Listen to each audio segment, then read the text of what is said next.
Hello, good evening, wherever you are. I salute you in the name of Africa. I thank you for joining my liberation gospel. My name is Ukachukwu Okorie, and today I'm making a short treatise on this liberation gospel, why Biafran women can inspire Africa. And I have a few facts on this, but why do I say that? I'm making a flashback historically to buttress my point, to give the reasons why Biafran women can inspire Africa. There are a number of reasons, but first of all, I want to remind each and every one of us that women are the foundation of this world, and in the society where I want to talk about, women form the foundation of the society, in as much as the world has tried to bias our intelligence, but many of us do understand some of the important rudiments of our culture, except that some are allowing themselves to be intimidated. Not going far, a proverb will always say that if you educate a man, you educate an individual, but if you educate a woman, you educate a nation. And that is the highlight of womanhood, particularly Biafran women. Why do I say Biafran women? I'm not here to say the Biafran women are number one in the world. It's not that, but my thesis centers on why I feel they can inspire Africa, especially seeing what the world is made of at the moment, the era in which we have found ourselves very precarious, and in which leadership across the continent has failed. And the foundation that was laid during the colonial times that tried to remove African women, particularly Biafran women, at the helm of affairs. When it's not sometimes leadership can be quiet, but very strong. I want to make a very important reference to something that happened in Biafra during the Great Depression. If you are conversant with global history or economic history of the world, you will learn about the Great Depression in the world. And that was in 1929. During that time, something remarkable happened, and it reverberated. The echo went across the continent. It inspired the continent into many things. A lot of people may not understand that, but if you are a researcher, if you are conversant with literatures on political and historical events and world affairs, you will begin to understand where my thesis is heading to. The Biafran women during that time, meanwhile, the world was entered into a depressive situation it lasted 10 years, but the Great Depression started from 1929 and 1930 and lasted up to 1939 until American president, was it Roosevelt or so, started the New Deal. It's something that shook the whole world, in which stocks, millions of investments were wiped out. The way the world will be going into now at the end of this COVID-19 pandemic. Everyone knows that there's trouble, economic conflict around the whole world. we are still in it, despite the fact that nations are grappling with it and trying to contain the effects. We will see that more problems are going to arise from that. But during that period, 1929, then the British has gotten into the hinterlands, and British, French, and their co-colonialists, they have already shared Africa and at the Berlin Conference. And while they were still doing their business, fighting their wars on their fronts, many of these colonists were still reaping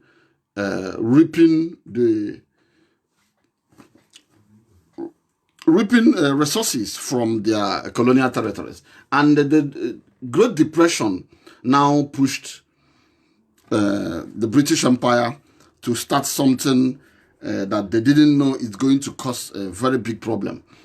And that was taxing women.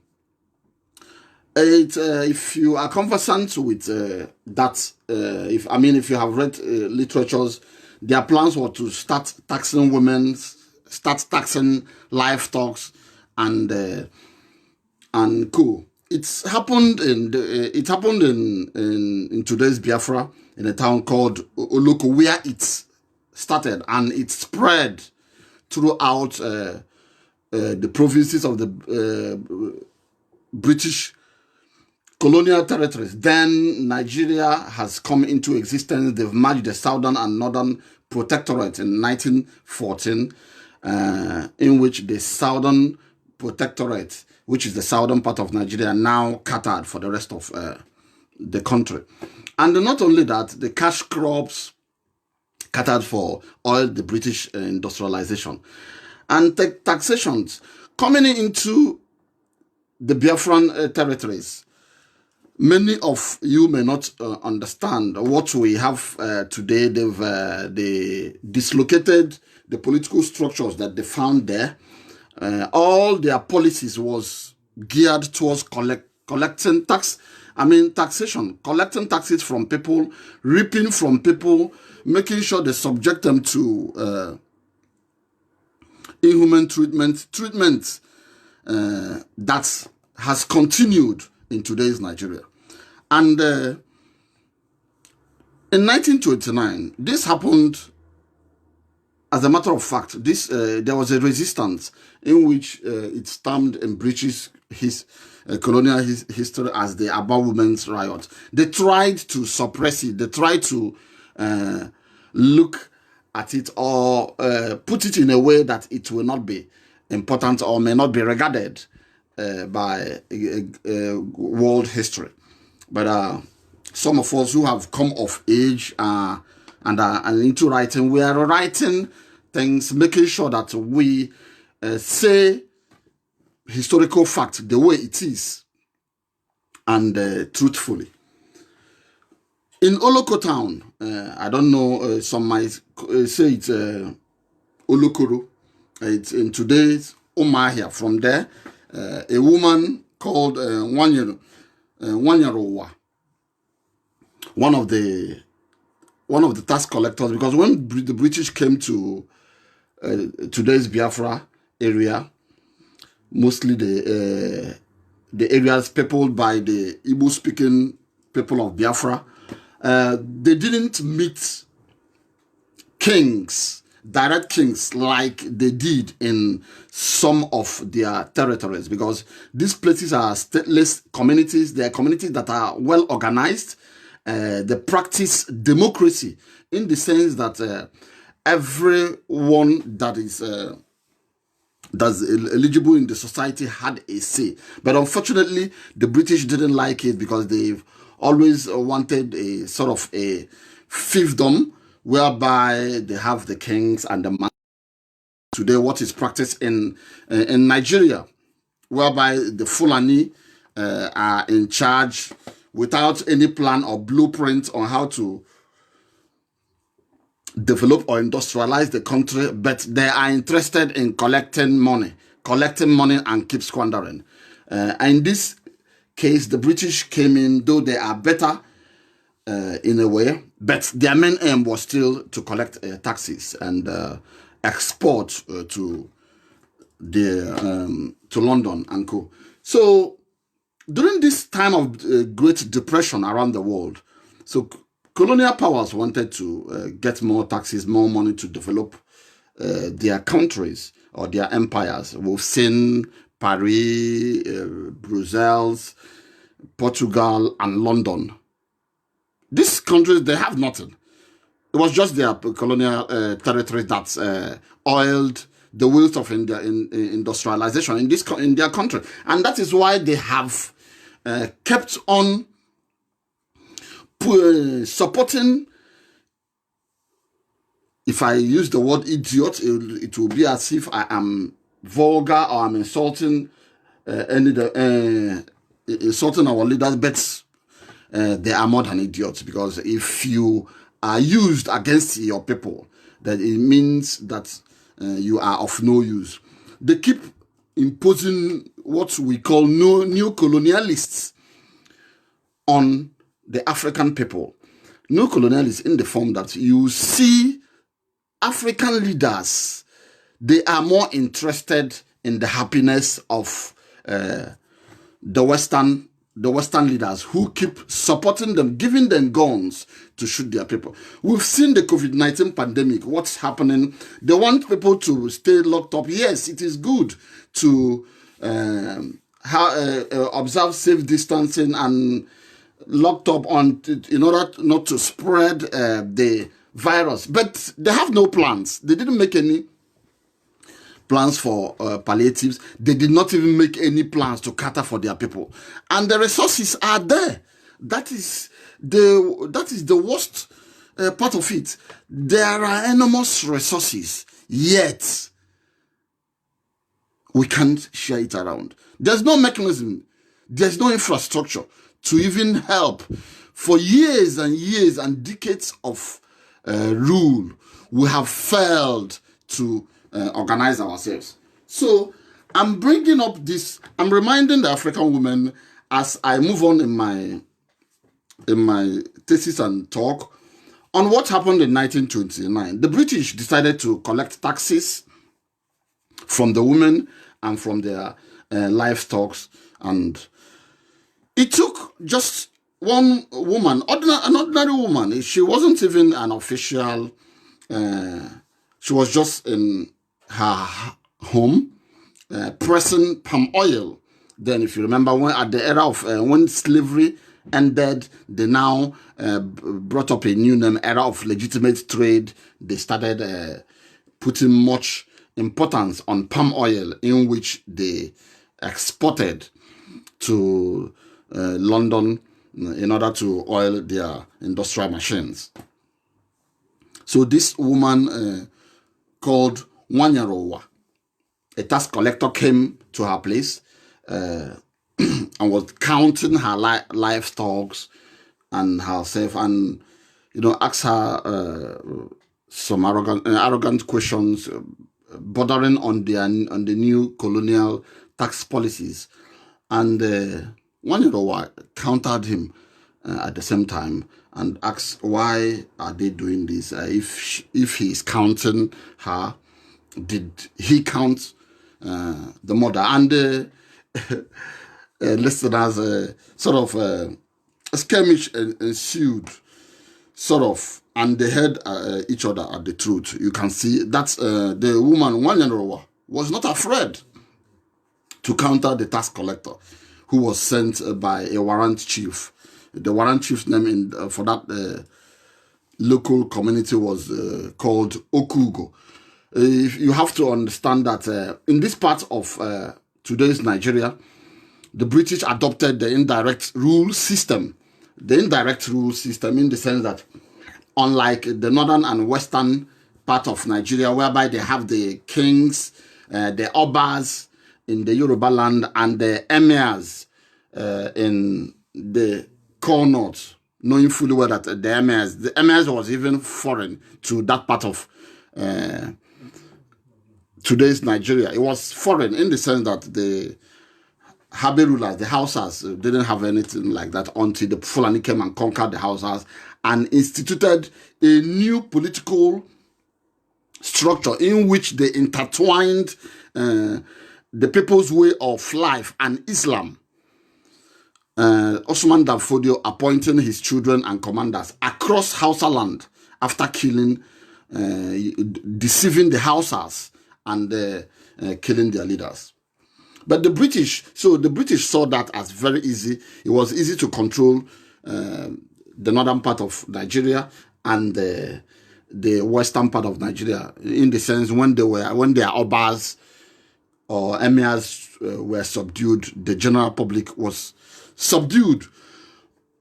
Unfortunately, it didn't work in the eastern region, because in the eastern region we have what we call stateless communities that are organized, and it is still, you still have a remnant of that structure, despite the fact that the new political structure have corrupted the eastern region's political system. You will still see that marks up to today. They still maintain it in remote villages, in the sense that every town is independent and autonomous.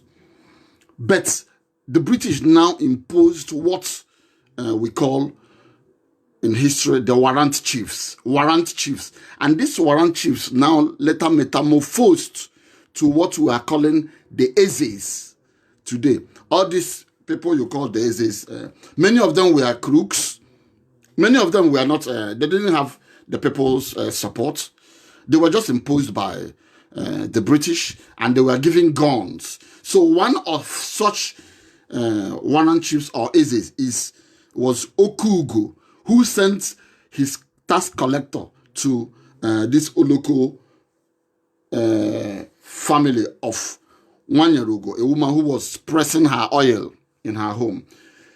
They came to count sheep and herself, because this was sort of a taboo during that time for a woman to pay tax, in the sense that they were already doing a lot of things in the Biafran society. The woman is the foundation, in the sense trading food, taking care of the family, rearing the children. I mean, it was from there that they derived this proverb that behind every successful man, there is a woman. Unlike what is happening, if you juxtapose the way of life of Biafran women with women from other parts of the world, you will see that the strength has always been there in Biafran women. But due to a lot that have happened in history, some of us are beginning to forget where we do come from, our history, our culture, our value system, and the role of the Biafran woman as the foundation on which there's progress in our society, particularly family values. And this is why from that skirmish between Wanyarugo and the tax collector, it now spiraled. And this thing was in Oloko. It now spiraled throughout the Owerri province. And from Owerri province, it spiraled to Calabar province. The British tried to bring it down, I mean, to ignore it, but unfortunately, it can't, because it's very important in history.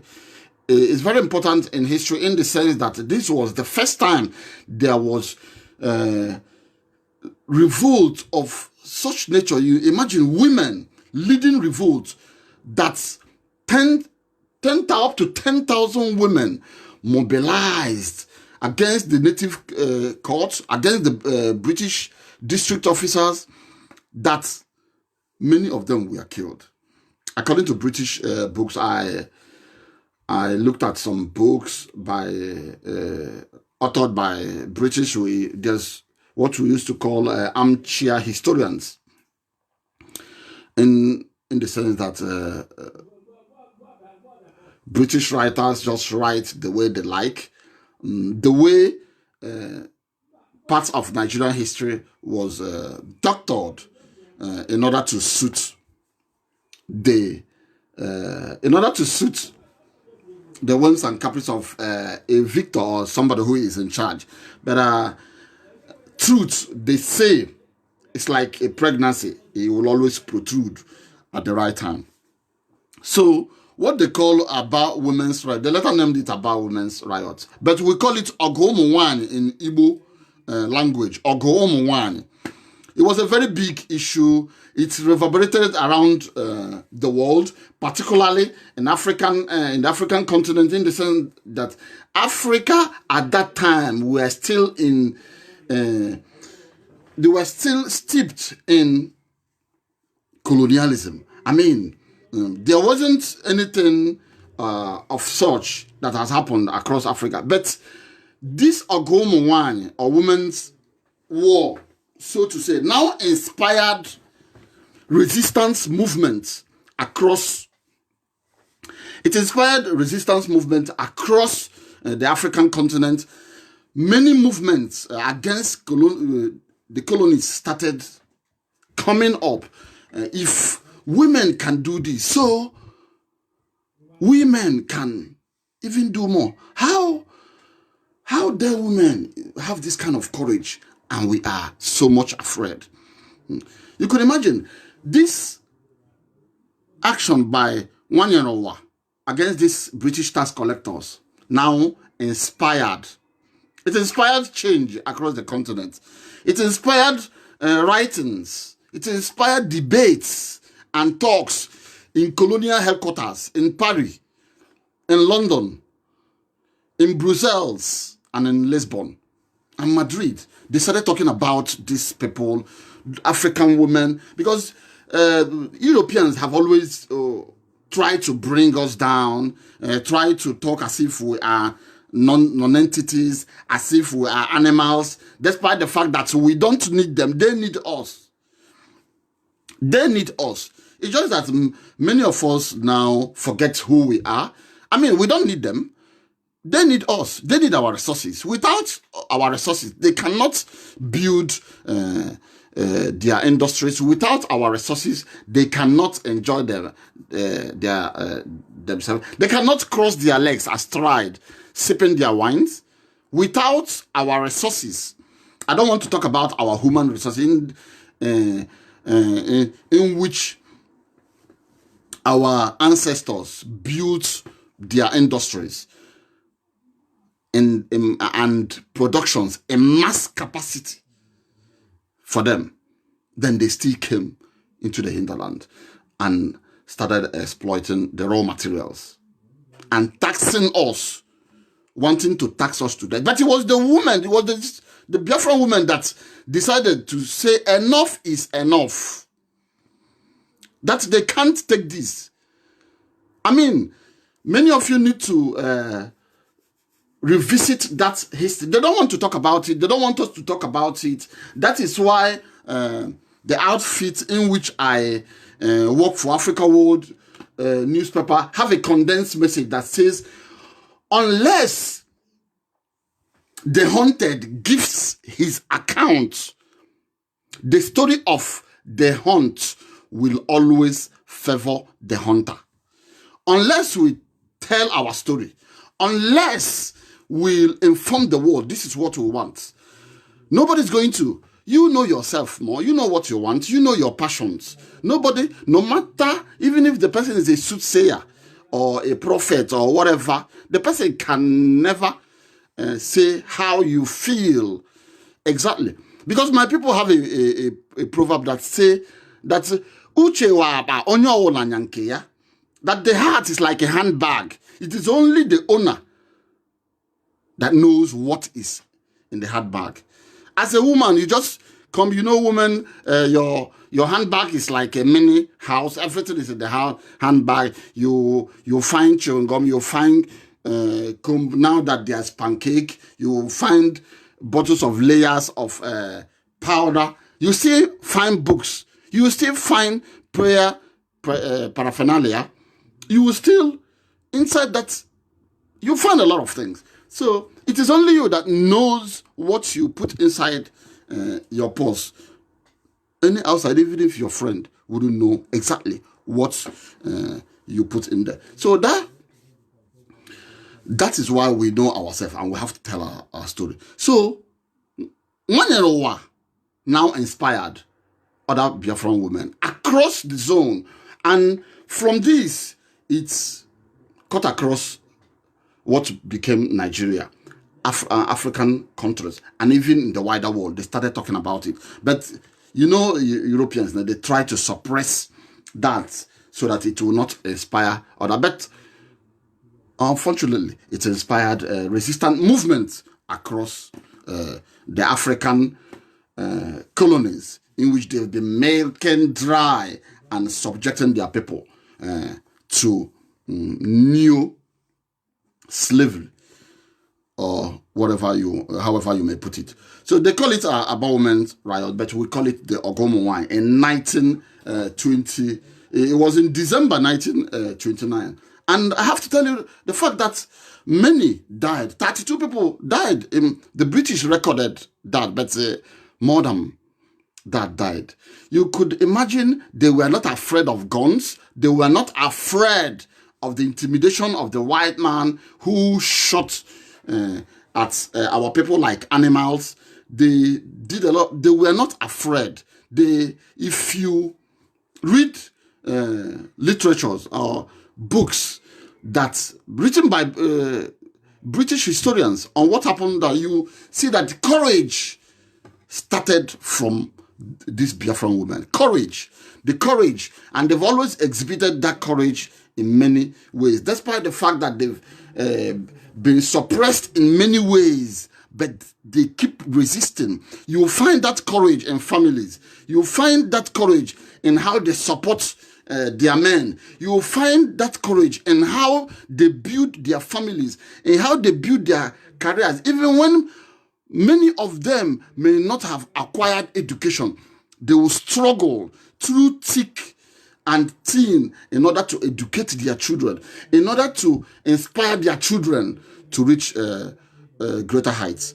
We see that today, and that is why we value these women. And that is why I'm making this thesis that they can inspire Africa. That is why Africa need to look at the people of Biafra to see reason what they are demanding for. Because Nigeria has failed. Nigeria is shame. And the shame is not there for Nigeria on what is happening in Africa, with particular reference to what is happening at the moment in this coronavirus pandemic, in which everyone is now handicapped, including those who are waiting to come and help us. Those who are going boro. Please dash me some money. Give us some money. We want some money to treat our headache. We want money to eat. We want money to buy water to drink. We want money for everything. Look at many of the European countries. It looks as if many African children are running away from Africa. Why? Because we don't have good leadership. And because our women have not been given the chance to take charge. And that is why I decided to remind Biafran women that, look, if they look back at history, they will see what their ancestors did. That there were resistance across African countries that resisted. Some even picked up armed struggle and started fighting the white man and moved. I can name countries: Mozambique, Southern African countries, and even some in Western and East African countries. They engaged Europeans to push them out of the continent. Many of the colonizers who were smart enough, they were afraid of fighting. They had to use Kurukele way and say they are bringing democracy. Finally, as they were afraid to get into gun battles like many other African countries engaged themselves against them, they ran away from the continent. but putting in monsters where they could to be in charge. And that is what happened in Nigeria. That is why we are suffering. Putting in monsters, people who are not indigenously Nigerians, nomadic people who just migrated from Guinea and some other places and conquered the Hausas and feel they can conquer the rest of the people. And they've been targeting the people of Biafra, using all sorts of propaganda, telling all sorts of lies with their masters. Because they decided to subjugate and sideline our women from the corridors of power. And this is why we must remind Biafran women what they did in the past. They've been the foundation of our progress. They are still the foundation of our progress. Yet, though from remotely, they've been spurring us, training their children, gingering them to aim for greater heights. It is time. It is time for Biafran women to rise to the occasion.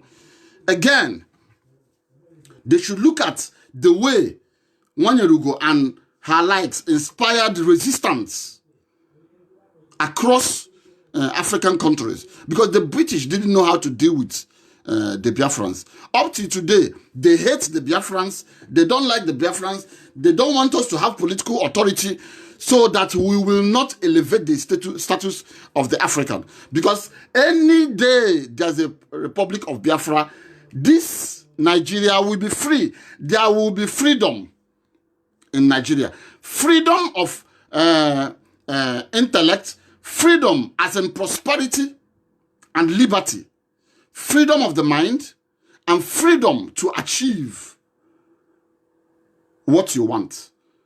Look at the way Nigeria is. You can't achieve what you want. People are running away from the country. Everybody wants to run away from the country. Look at thousands are dying on the Mediterranean Sea on just rubber-inflated balloons, using that to cross or to beat torrential waves on the high sea. Do you know many families are not even aware that their children are dead long time ago on the Mediterranean Sea? This is why Biafran women must rise to the occasion. And remember what happened in December 1929. If we remember what happened, because courage, the enemy has always used fear. Some of you who are Christians will know that fear, your God said you shouldn't be afraid. Why are you afraid? The moment you lose, the moment you end that fear effect, you will see yourself being a champion. You see yourself being a champion. We are afraid of everything. We are just afraid of nothing. Imagine our women championing the resistance struggle that colonial policies now changed. They now recognize the importance of hastening up and respecting our people. This is why we must remind our women, because a lot has happened. A lot has happened from that period, even during the Biafran War.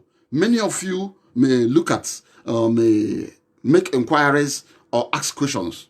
I remember my father telling me that when they were young, to even go out with a Biafran woman, it's something great. That it was like winning a trophy.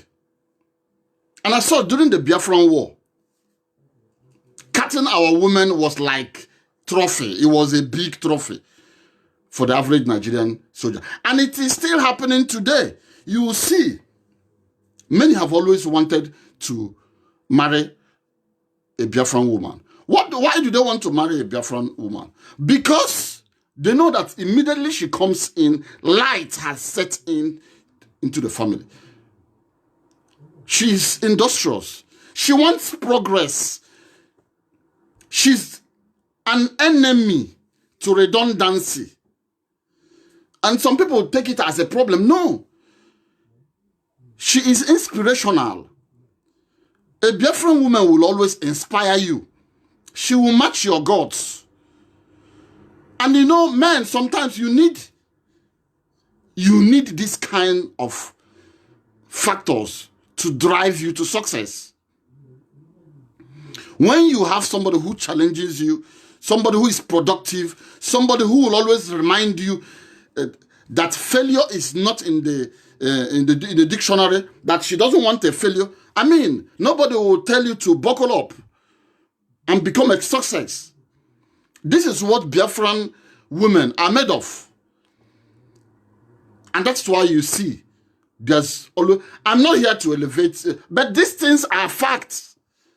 Anywhere they go in, they set up the light, they lighten up the place. If there's darkness, they make sure they lighten up the place. They are always the foundation for their men's success. The way the Biafran man is always driven to succeed, you will see. You will see that in their women. And it is important for us to begin to remind ourselves. And as such, in this our push for a new Africa, a renascent Africa, we must remind Biafran women that time has come again to energize Africa. Time has come again to renew Africa, to show example, to give the continent hope. Whatever the world may think about us, whatever they say about us, we know ourselves. We know what we can do. And that is why we must begin to drive our revolution. The Biafran woman must lead in this revolution.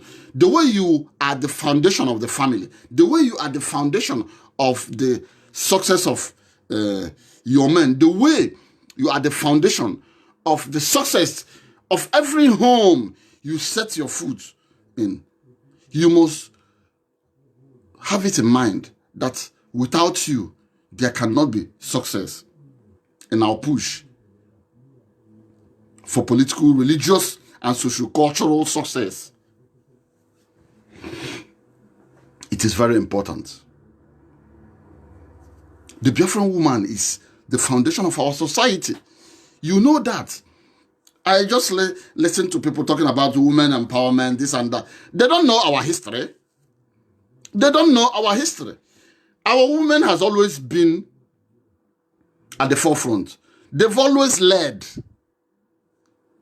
They've always been the champion behind the scene. And that is why, as I said, behind every successful man, like they say, there's a woman. A husband with a good wife will never be on the road without supplies. You know that. You've always supplied our energy. You've always supplied what makes us tick. And that is why the enemy has tried in every way to deceive you. And that is why I am making this thesis, that it is important you understand what you did in the past so that you can begin this renewal. Because we want Africa to be up. Africa must rise. Nigeria has failed the continent in many ways. Every part of the world, you see, people meet Nigerians on individual basis.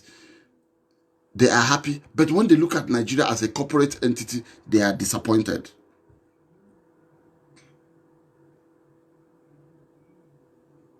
You must change the narrative. Because what we seek in the Republic of Biafra is a nation of truth A nation that will restore the dignity of Africa and man. A nation that will have that self-pride. And you must be at the forefront. How can you do these things? First, being proud of yourself. Self-pride. It looks like some of the Biafra women are losing it because of our recent checkered history. But no. Why are you called Abarawani? Where is the cultural pride? Many cannot even speak the language. Many don't even care. These things are what forms the fulcrum, the centerpiece of our revival. You must know the language. Know your language. Teach your children the language. It's very important. I mean, a people without knowledge and firm grip of their language is like a sheep without a shepherd. If you don't have confidence in yourself, you don't have that self-pride, then you can be easily intimidated. No matter what your opponent or your enemy or those who mock at you say or do, as long as you have that self-pride, they will be defeated. They will bury their head in shame like the ostrich. I don't need to remind you the two numerous successful Biafra women. They're all scattered around the world. But you yourself know what you can do. You yourself have a goal on your own to be successful. You want to drive your way to success. You want to set up a good family. You want to make your people proud. But most importantly, we want you to make us proud. We want you to make Biafra proud. Because the strength and foundation of the Republic of Biafra will be centered on women. Because without women, I mean, we know, we always say that when you train a woman, you're educating a nation. And as such, I remind you to the exploits of our women, particularly what Wanyerowa and thousands of others did.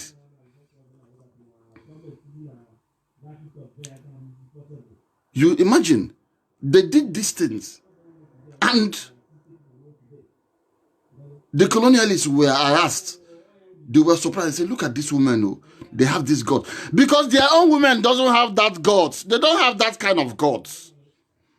They don't have that kind of God that you do have. And as such, that is why they have found any way, writing it in books, doing it in movies, trying to brainwash us that they are better than us. No. Look at it. The average Oyibo woman no like you. Because they're intimidated. They know what you can do. So it is high time. It's high time your want returns. We want you to inspire this Renaissance Africa. We want you to inspire this our movement. A movement of prosperity for all. A movement of independence. A movement of usefulness, not that of burden, not that of being international beggars, begging for everything. Have you forgotten it? Even in our remote, when you are growing up, your mother will tell you, don't beg anybody. You don't want to beg anybody. They're always contented. This is what we want. This is what we want. We need this. When we talk about cultural change, even on the religious front, socially, it is only you that will drive it. Look at churches today. There won't be churches without you. Even Christians, you do know about that. Jesus Christ had his ministry. We are pushed by women. Without women, we cannot be we can't even come back the way we have done. Look at during the Civil War. Do I need to start telling the story of the Civil War? Yes, I wasn't born then, but I have done extensive research and wrote a book. I wrote a political history of the Igbos called Wida Ndi Igbo. Some of you who are listening to me in Nigeria must have read the book. I wrote it when I was doing my first degree. The Igbo woman, the Efik woman, the Ibibio woman, the Ijo woman have always been strong. Strong. Strong in character, in resilience, in fortitude, in achievement. They are always the driver, pushing their men. That is how you see a successful, notice a successful man. You will know that, look, this man has a very strong woman. Because you are not sympathetic to failure. And as such, it is important. We just discard all these things that have tried to brainwash us, talking about women empowerment. Which women empowerment? When you are already the power. Trying to give us false note, something we already know. And that is why I said this self-pride, when somebody is no longer confident of himself, you see people you are better off than will start telling you who you are, something that you already know, because they have a good society, because we have charlatans and idiots running our affairs. It looks as if we cannot achieve, we cannot do things. Common administration, common to be transparent, to build infrastructures, to set up mechanisms and structures to make sure. What is even economy? When they talk of economy, they're speaking grammar. When our people have been doing these things for ages. When Yerowa and Co, they were the soul of the white men came looking for us. We did not go looking for them. They were hungry. They had nothing. And as such, they came looking for us, looking for food. Yes, no problem with that. But where we have problem is the fact that they don't want us to progress. I mean, there's no problem. Even in the Republic of Biafra we are talking about, it's going to be a capitalist, run a capitalist economy. Our people have always been capitalists. But the capitalism with human face. Because I always believe in capitalism with human face, whereby there will be enabling environment for people to thrive. For a laborer, a worker deserves his wages. When you work hard, your neighbors will not be jealous that you are working hard. Hence,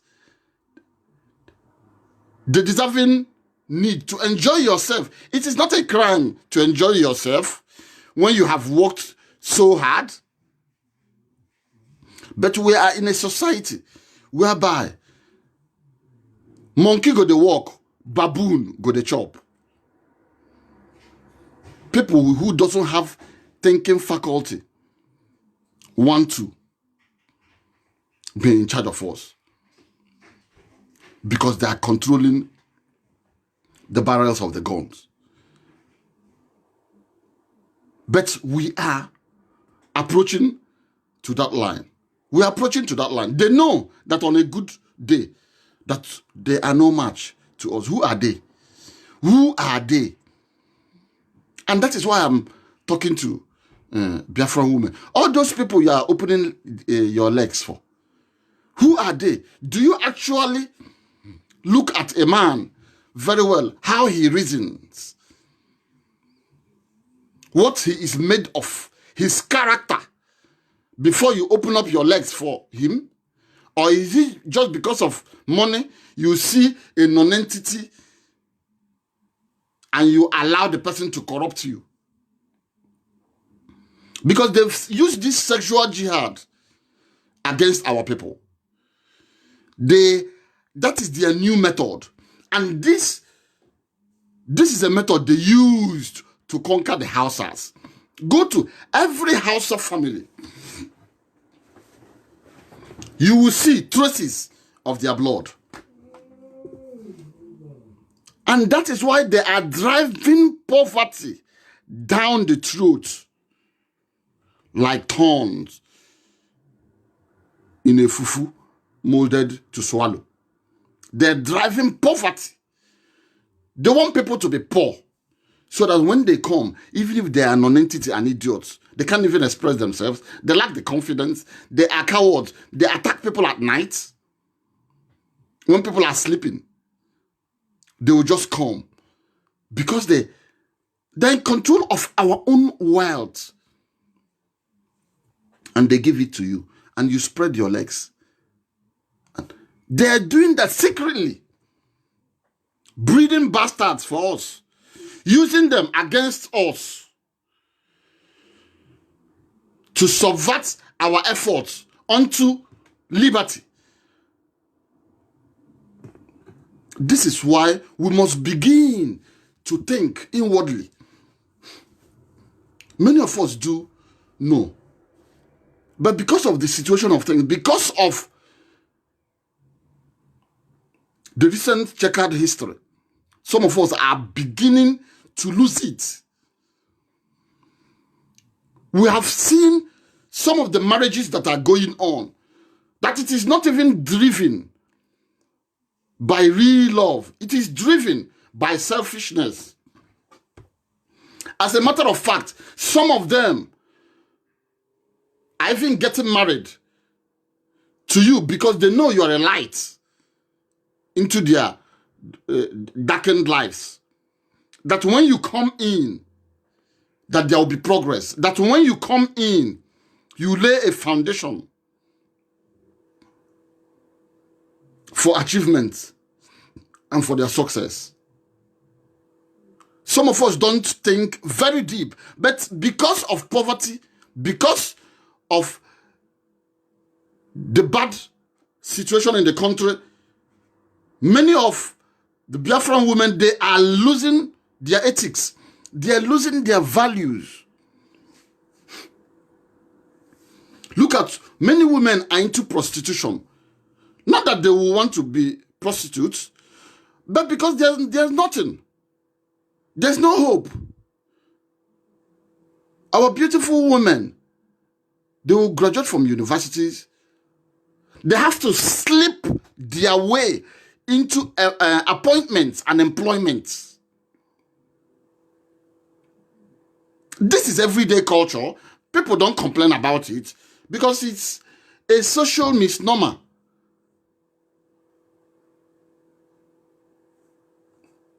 We've seen that in urban centers across the Nigerian country. We'll see what our women are doing. Sleeping around. And it's gradually eroding the culture.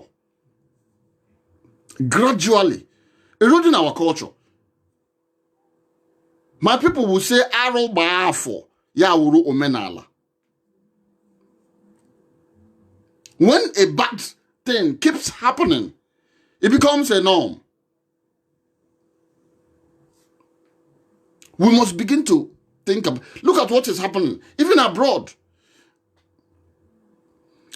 Our women that are known to be drivers of success, drivers of enterprise, the foundation of the family, they come here. They behave as if it's a culture shock. Some of them just go haywire.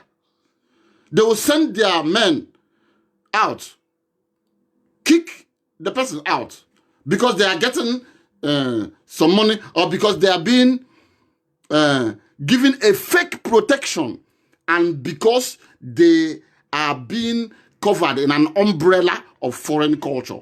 This is not our culture. And that is why we want a Republic of Biafra. So that we can go back home and establish a land in which our women will behave the way they are supposed. They were known, being the champions, the foundation of the family, and being successful. Some of these things that are driving them into doing crazy things will end, whereby that egalitarian society which we are known for, a society that everybody is equal, that you can drive your success yourself, whether you are a man or a woman. That is what we are known for. Not bringing one non-entity or idiot or somebody that we know that has mental challenges as Igwe. That was what the British did. That was what the foundation they laid for us. Some of the Warren chiefs that they imposed on our people, they had problems, but they were looking for who would do their bidding. And as such, they handed them guns. And that was what happened in December 1929, the first week of December 1929 in Oloko, whereby a Biafran woman, Wanyarowa, challenged the status quo, challenged the system, and said, look, it can't happen. This is not how we see things. And from there, resistance reverberated across the continent. And the white man became afraid. And up to today, they've always worked against the Biafrans. Because they know that any day there's a Republic of Biafra, that will be the restoration of the dignity of man. Because democracy was born in our backyard. We believe everyone that deserves to have a right of say must have it. Not whereby a stupid emir will just come. Go to Connaught. They will decide who will be rich and who will not. Is that our system? They will decide who will go to school and who will not. Go. That is why you see a culture of Almajiri everywhere, begging. And that parasitic culture, they want to impose it on our people. Look at the way our society is trying to go. If not that we are God's children, if not that we are blessed with strong will, these people have used every sort of mechanism to intimidate us. Some of our people are now involved in misplacement of priorities. Things that hitherto shouldn't be important. That is what we now consider most important. Some of us are losing that characteristics of driving ourselves to success. Many of us are now running away from our fatherland. And this is why I'm making a clear call in this my thesis that Biafran women should once more come back and do the needful. You have done it before. You've been doing it quietly. It is time.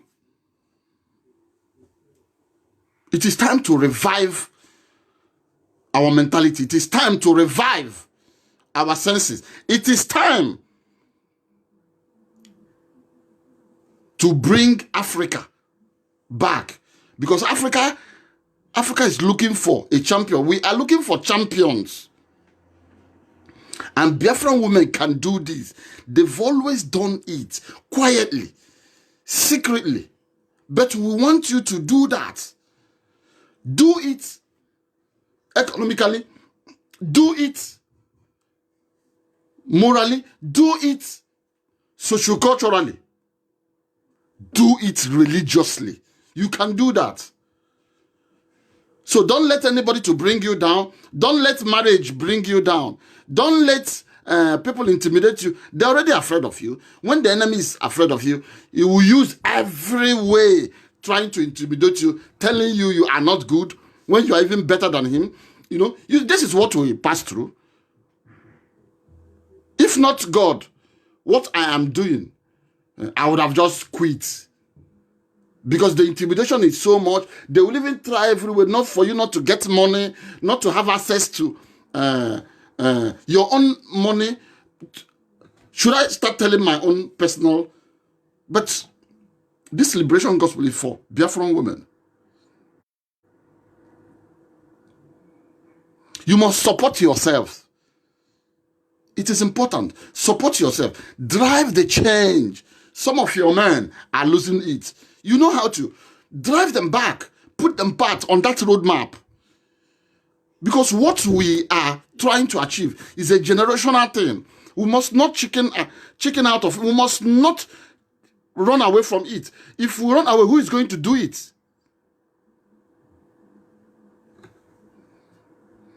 I mean, some of these countries we are running to, they came. They did it themselves. Look at Britain. How many are they? How many are they?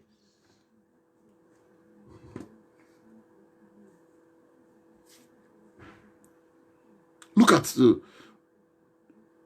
the country called Nigeria. Look at what is happening. They want our women to be prostitutes. They want our women to be poor. They want our women to suffer. They've turned our women to many. Imagine. I wish many of your fathers are still alive. Ask them before the Civil War. How was it? What was the sociocultural setting? I mean, the people, they were saying Igbos are arrogant, Efiks are arrogant, this and that. No, it was out of their hard work. My brother, I cannot just go and work hard and earn my money and you tell me not to enjoy my money. When you were all day sleeping, you don't want to work hard. You are waiting for a way for you to steal my resources. That country is a country that they have ganged up for us.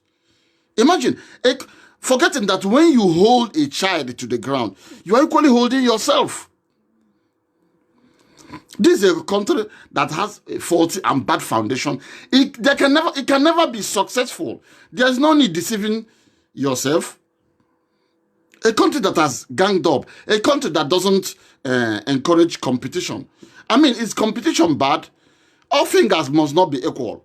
But all of them have a role in the same hand. So African women, particularly the Biafrans, must look at the situation we are today. What we have become in today's world. The COVID-19 has shown that, look, we have leadership problem in the continent. And that the white man we are begging is even handicapped. Look at China of yesterday is rearing its ugly head out. America is battling. They have 1 million cases of coronavirus. Look at Great Britain. They're still battling. Look at France. Look at all those colonial powers. They are a shadow of themselves. I wish them well. I don't want people to die. But must we wait for them after burying thousands to come and start helping us again? We are begging. Look at Nigeria is begging. Begging the common two kids. Now, the evidence is there. Now they just share the money, squander, collect taxes, collect the oil money and share it. Where are the billions of dollars and pounds that every year there's budget? Every day Nigeria sells millions of barrels of oil. Where does all this money go to? They don't even have hospitals. A country of 200 million people, they don't even have up to 1,000 ventilators. Which 1,000 is? They don't have up to 500 ventilators. And someone innocent who manufactures cars told the federal government of Nigeria that is confused. They don't know what they're doing. And it's been everywhere that a cabal is running the country, that Buhari is dead. People are saying, why are you saying this? Why? What cannot happen in Nigeria? Are Nigerians alive? You are talking as if you know what is happening. Even if Buhari died and somebody's running there, what will you do? You are talking as if you know what is happening there. You know, it looks as if it's a spiritual problem in the country. Innocent told them to give him 2 billion naira so that he can convert his structures into manufacturing ventilators. Up to today, they never talked to him. Cars are being built, manufactured. What stops? How did even people don't? YouTube has provided a platform that if you are lazy to even go into the university to study, you can study on YouTube. You can embark on online studies. How did filling stations come about? How did manufactured cars that is driven all across the streets come about? Cars that are now manufactured in mass capacity. It was Ford. Although he had battles before he won a major court battle, and then to mass produce cheap cars then. Look at Nigeria. That innocent could generate thousands of jobs. It could even help in the economy. I'm talking of many other things. A country that don't even have electricity, and we are keeping quiet. Everybody is running away. We want to leave the country. We are chasing misplaced priority. We make money out of wickedness. We want to intimidate everyone. We rape our women every day. And we think it's something big. We see the worst idiot in charge of important government ministries that generates billions, and he's just squandering the money without even no clue on what to even do with the money. And we keeping quiet. The same people will come and want to suppress our women, subjugate them into inhuman treatment, and entice them with money. That was their trick with the Hausas. But we fought against that. But we still have a lot of battle to do. But the battle has to start with the Biafra women. And as such, there must be a new religious, economic, and socio-cultural reorientation. Our people, the Biafra women, per se, must begin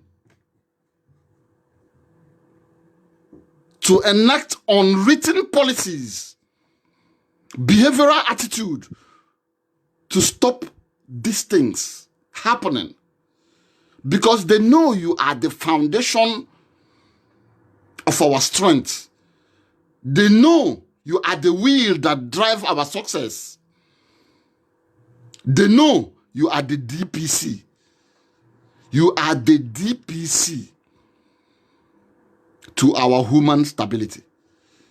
And that is why they are trying to break you, enticing you, raping you, dehumanizing you, subjecting you to any level of treatment via rape, via you must sleep with a filthy idiot in order to get a job.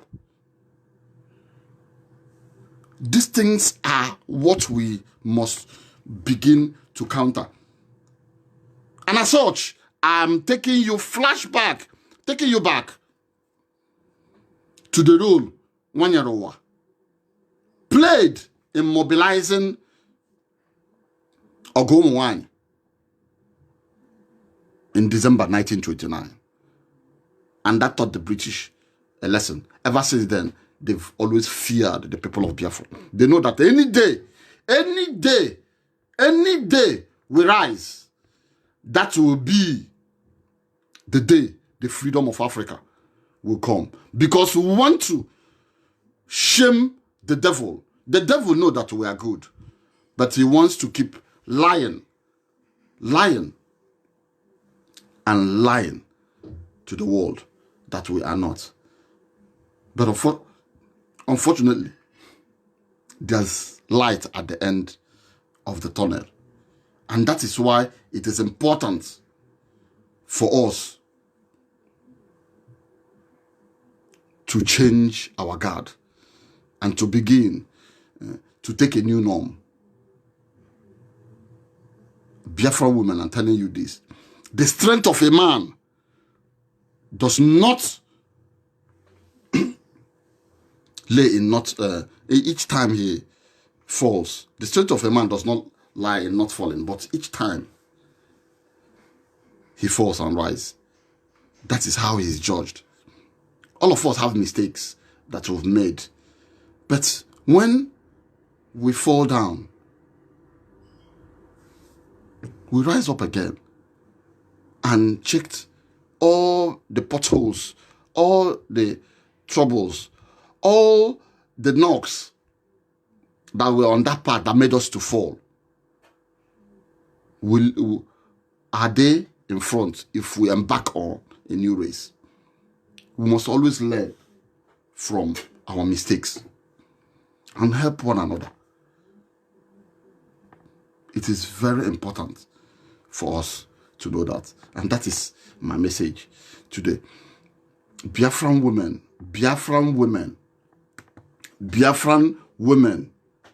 can inspire Africa to change.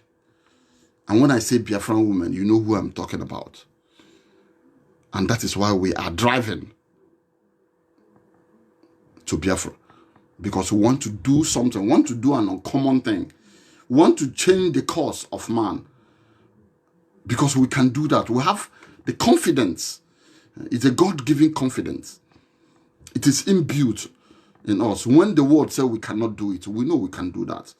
Because we know that the God in heaven has given us that knowledge, has blessed us, irrespective of our wayward walks and movements. But we must return as his prodigal children and tell him that we are very sorry and renew our path to progress, because we must reach our destination. It is a generational challenge that we must accomplish. Nothing will stop us from reaching that challenge. But this challenge will be met successfully and we will reach it smoothly if Biafran women can lead this cause. Thank you. My name is Ukachukwu Okorie. God bless you.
one.